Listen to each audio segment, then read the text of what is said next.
আরে আমরা যেন মহারাজের কাছে ফেল না, কিছু একটা করতেই হবে।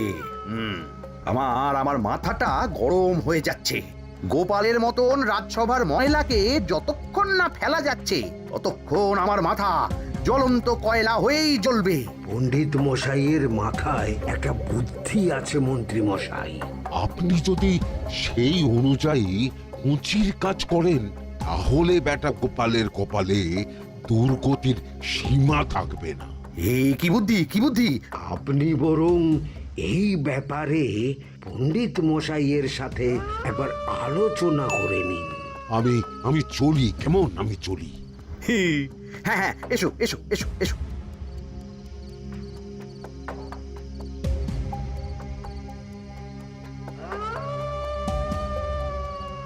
আরে ওই তো আমার বাঁ হাত ঘটা আসছে, বেটাকে দিয়ে একটা কাজ করাতে হবে।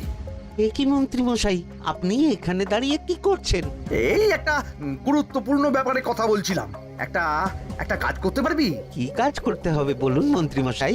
আমাকে একটু ঠান্ডা জল, পাতিলেবু আর পুদিনার পাতা দিয়ে শরবত বানিয়ে খাওয়াতে পারবি? সেসব আমার ঘরে ব্যবস্থা করাই আছে। চলুন চলুন, আমার সাথে চলুন। হ্যাঁ হ্যাঁ, চল চল চল চল চল।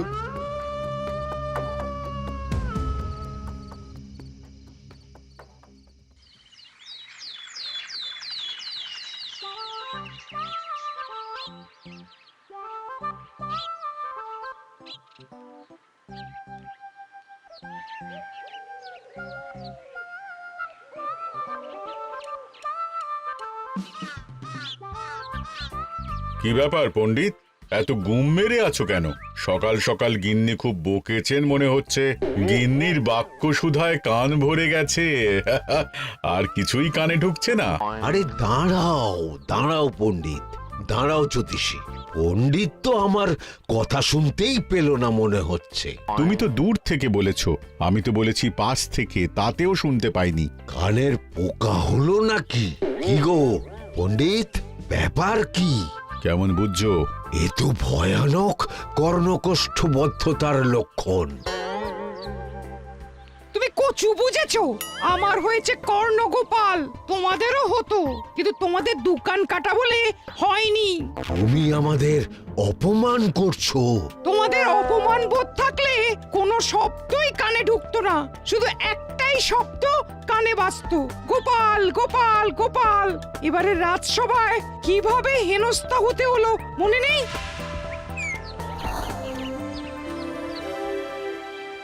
মহারাজ, একটা ভিক্ষা আছে। ভিক্ষার জন্য কৃষ্ণনগরের রাস্তাই সবচেয়ে উপযুক্ত জায়গা গোপাল, তুমি বরং সেখানেই যাও। মন্ত্রী, মন্ত্রী মশাই ঠিকই বলেছেন মহারাজ। যে যার নিজের জায়গা থেকে কথা বলে। কুকুর বলে ভৌ ভৌ, বেড়াল বলে মিউ মিউ, কাক বলে কা কা। মন্ত্রীর ভিক্ষার জায়গা কৃষ্ণনগরের রাস্তা, আর গোপালের ভিক্ষার জায়গা মহারাজ কৃষ্ণচন্দ্রের দুয়ার। বলো কি ভিক্ষা?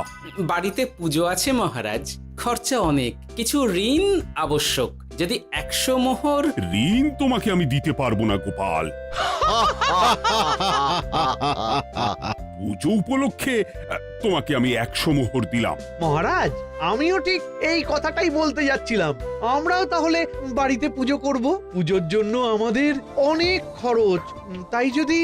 অবশ্যই অবশ্যই, কত ঋণের প্রয়োজন খাজাঞ্চির কাছ থেকে নিয়ে নিও, সুদটা আমি মাফ করে দিলাম। মহারাজ, গোপালকে দান আর আমাদের ঋণ? হ্যাঁ, কারণ তোমরা নিজেরা খাবে, কিন্তু গোপাল অন্যদের খাওয়াবে। গোপালের মতো মানুষের সঙ্গে থাকাই হলো রাজধর্ম। কিন্তু তাছাড়াও তোমরা হলে 80 যাই বেতন পাই দলের লোক। গত 1 বছরে তোমার কোন মন্ত্রণা দেশের কাজে এসেছে? পণ্ডিত কোনো নতুন তত্ত্ব শুনিয়েছে? জ্যোতিষী কোনো অমোঘ ভবিষ্যৎবাণী করেছে? আর বৈদ্য 3 বছর ধরে আমার হাঁটুর ব্যথা সারাতে পারেনি। কিন্তু গোপাল, গোপালের ভাঁড়ে হাস্যরসের কখনো অভাব হয়নি। মনে আছে? আছে। কিন্তু করার তো কিছু নেই। আছে। কিছু ভেবেছো নাকি পণ্ডিত? তোমাদের মনে আছে মহারাজ মোহর দেওয়ার পর গোপাল সেদিন বলেছিল, কি গোপাল, খুশি তো? মহারাজ, আপনি আমাকে এক মুঠো ধুলো দিলেও আমি খুশি। সেই ধুলো মুঠোই আমি সোনা মুঠো করে ফেলবো। মনে নেই আবার? একটু ঝেড়ে কাশো তো দেখি পণ্ডিত, কি ভেবেছো? যা হবে দেখতেই পাবে।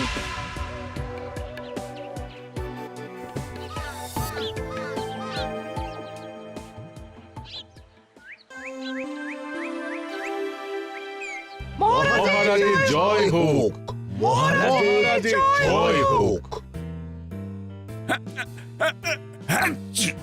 ওরে বাবা, এই যে সকাল সকাল চান করে ঠান্ডা লেগে গেল মনে হচ্ছে। মহারাজ, ওই কবি গান উপলক্ষে গত মাসটা আমি কৃষ্ণনগরের কোণে কোণে ঘুরে বেরিয়েছি। প্রজাদের মধ্যে একটা অসন্তোষ আমি লক্ষ্য করেছি মহারাজ। অসন্তোষ? আমি তো জানতাম আমার শাসনে প্রজারা সুখে আছে। সুখে তারা ভাসছে মহারাজ, কিন্তু একটাই অসুখ, তারা মহারাজের দর্শন পায় না। তারা মহারাজের পদধূলির জন্য আকুল হয়ে আছে, মহারাজের দর্শন পাওয়ার জন্য চাতকের মতো অপেক্ষা করছে। চিত্রকরকে দিয়ে চিত্র অঙ্কন করিয়ে বিলি করে দিলেই হলো।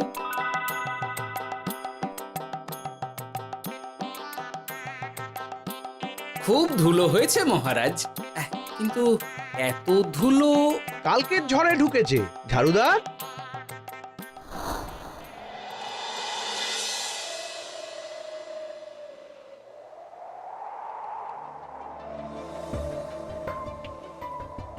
এই সুযোগ, রাজসভা ফাঁকা, এমন ঝড় যে পেয়াদারাও বাইরে নেই। কাজটা সেরে ফেল, বুঝলি? কিরে, কাজটা কর।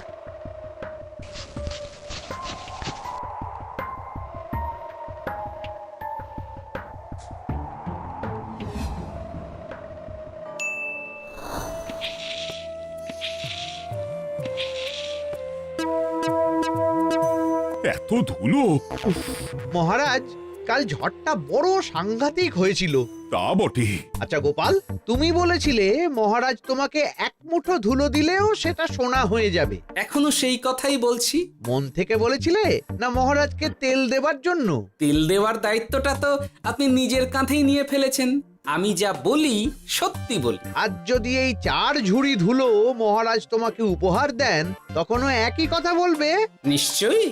মহারাজ, গোপালকে এই 4 ঝুড়ি ধুলো দেওয়ার হুকুম হোক। কি গোপাল, আমি তোমাকে যদি এই ধুলোর ঝুড়িগুলো দিই, তা থেকে সোনা আসবে নাকি? আসবে মহারাজ, মোহরের বস্তা আসবে। যদি না আসে, আপনি বলুন। তোমাকে কৃষ্ণনগর ছেড়ে চলে যেতে হবে। রাজি? আর যদি আমি পারি, তাহলে আপনাকে এই মন্ত্রীর চাকরি ছেড়ে দিতে হবে। কি রাজি? কি মন্ত্রী, রাজি? রাজি। গোপাল? রাজি মহারাজ। আচ্ছা, আর কেউ মন্ত্রীর পক্ষে বাজি ধরেছেন নাকি? হ্যাঁ, আমি আমি আমি আমি ও গোপাল এবার যে মরণ কুয়োতে ঝাঁপিয়েছে, সেখান থেকে আর উঠে আসতে পারবে না। ধুলো থেকে মোহরের বস্তা আসবে, এ হচ্ছে গোপালের উন্মাদ রোগের শুরু।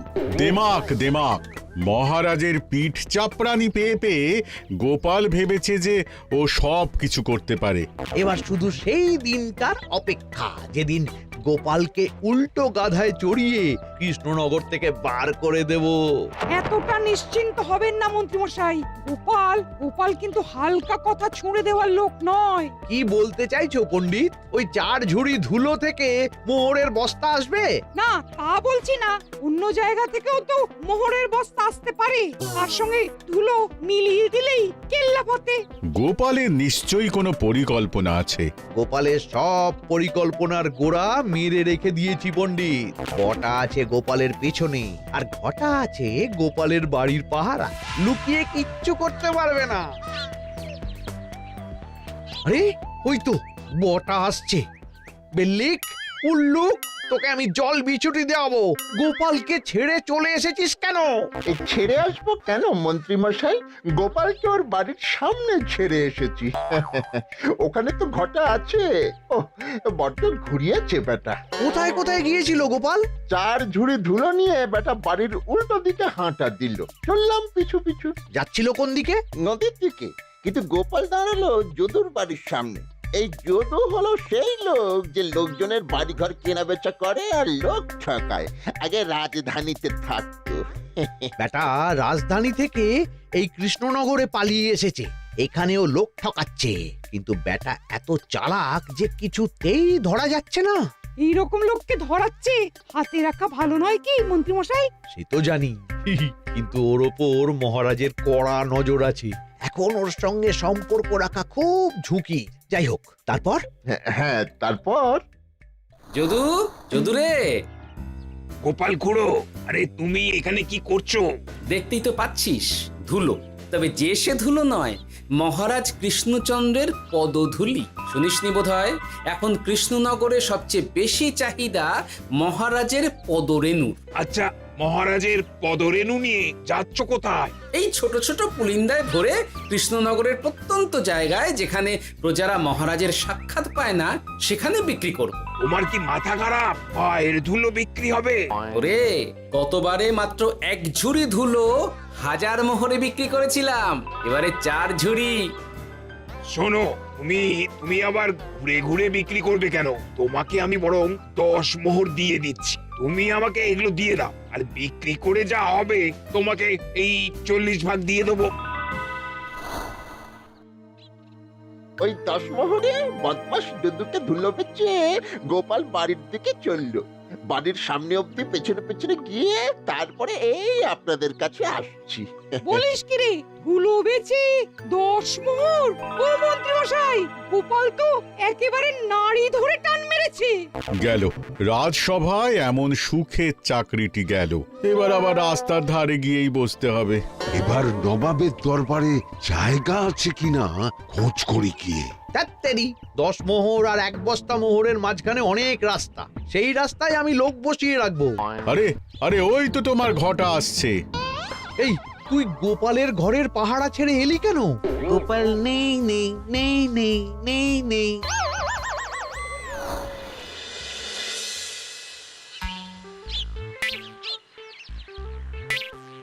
আরে, ভয় পেলি নাকি? না না না না না, ভয় পাবো কেন? শোন, তোকে পেয়ে আমার খুব ভালো হলো বুঝলি। তোকে আমার একটা কাজ করতে হবে। বলো বলো। আসলে বুঝলি, আমার না গিন্নিকে নিয়ে তার বাপের বাড়ি যাওয়ার কথা ছিল, কিন্তু হঠাৎ বিশেষ কাজে আমাকে খামবাজে চলে যেতে হচ্ছে। এখন আমি গিয়ে গিন্নিকে বললে বুঝতেই পারছিস কুরুক্ষেত্র হয়ে যাবে একেবারে। তাই আমি কাউকে খুঁজছিলাম যে আমার বাইরে যাওয়ার খবরটা আমার গিন্নিকে গিয়ে দেবে। তুই পারবি বাবা ঘটা? ওরে বাবা, আরে আরে আরে, ভয় পাস না, তোকে গিয়ে মুখে কিছু বলতে হবে না। এই নে, এই চিঠিটা আমার বউকে দিবি।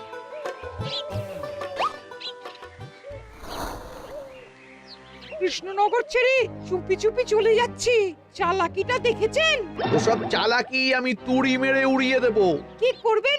চারিদিকে আমি অশ্বারোহী গুপ্তচর পাঠাচ্ছি, গোপালকে কোনো চালাকি করতে দেব না।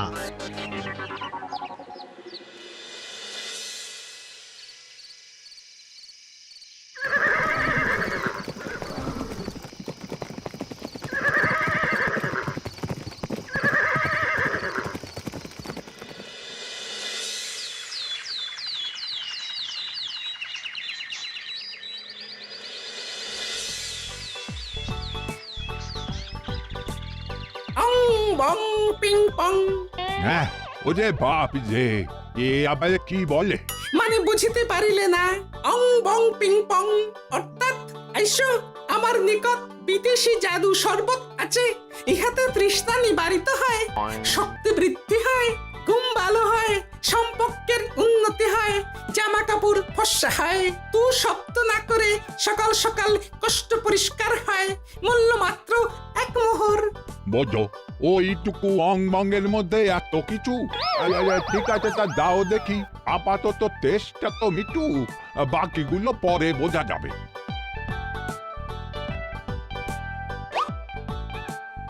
আহা, বড় ভালো খেতে তো।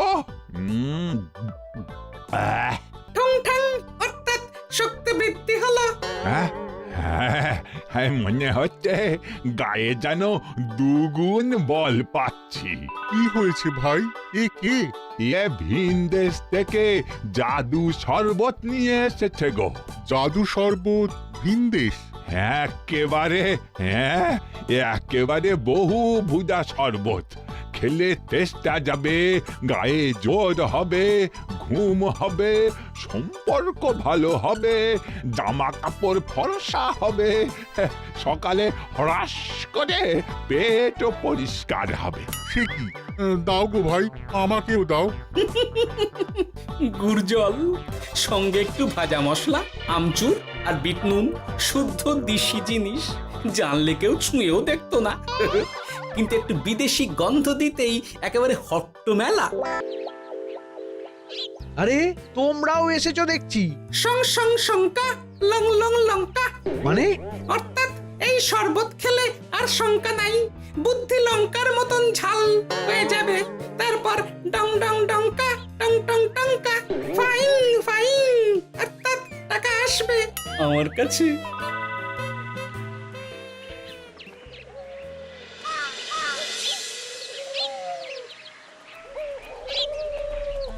ঝপ ঝপ ছপাং, ভত ভত ফতাং, অর্থাৎ উহাকে দৌড়িয়েছো কেন? বেটা জোচ্চোর অনেককে ঠকিয়েছে। অনেক দিন থেকে তককে তককে ছিলাম। এবার এই ধুলো নিয়ে মহারাজের পায়ের ধুলো বলে বিক্রি করছিল। একটা বেনামি চিঠিতে খবর পেয়ে বেটাকে ধরেছি। ব্যাং ব্যাং বিগ ব্যাং, অর্থাৎ বাহ বাহ বাহ বাহ। বেনামি চিঠিটা আমি দিয়েছিলাম বাবু। বাবা যদু, তুমি সেই রাজধানী থেকে কৃষ্ণনগর অবধি মানুষকে অনেক খোল খাইয়েছো। তুমি এতদিন ঘুঘু দেখে এসেছিলে বাবা। এবার গোপাল নামক ফাঁদটা দেখলে। কতবার বলবো, এইসব ধুলো আমি গোপালের কাছ থেকে কিনেছি। যা বলার ওই বিচারের সময় মহারাজকে বলবি। চল চল চল চল চল।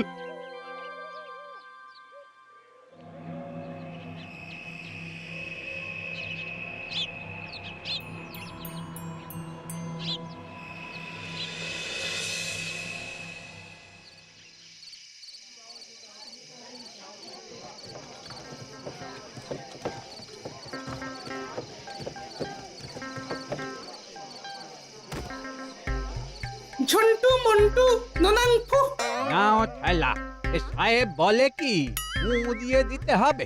কি বলছো সাহেব? বুঝতে পারছি না, কোথায় ফু দেব? ঝন্টু মন্টু ননাংফু, অর্থাৎ লবণ আছে? আছে আছে সাহেব আছে। কত লাগবে? ভান্ড ভরি আন্ডাকারি, অর্থাৎ যা আছে সব।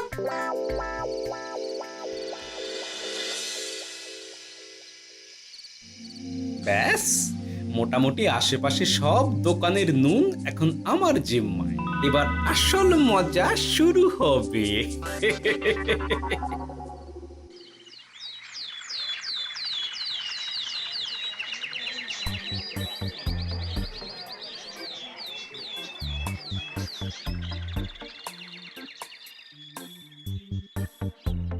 নুন আছে?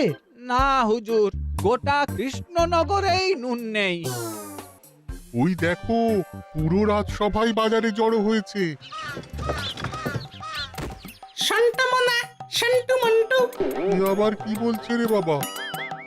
শান্তামনা, শান্টু মন্টু, অর্থাৎ জনগণ শ্রবণ করুন। নান্টু কান্টু, নুন কি নেবেন? আন্টু আন্টু, আসুন আসুন। আমার আমার এক সের নুন লাগবে। শান্টু, অবশ্যই 100 লবণ 10 মোহর। এক সের 10 মোহর?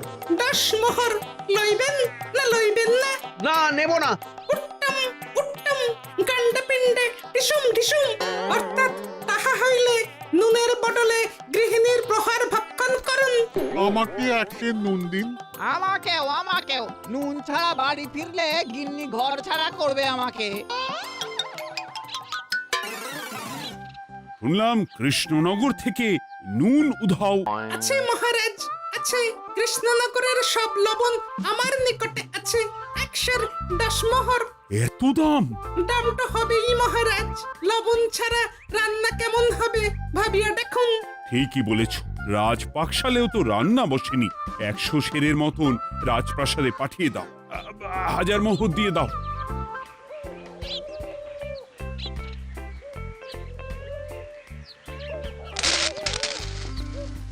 ব্যাস, বস্তা মোহর হয়ে গেছে। গোপাল? হ্যাঁ মহারাজ, গোপাল, যে 4 ঝুড়ি ধুলো থেকে 1 বস্তা মোহর রোজগার করেছে। ইয়া বাত! চলো রাজসভায়, পুরো গল্পটা শুনতে হবে।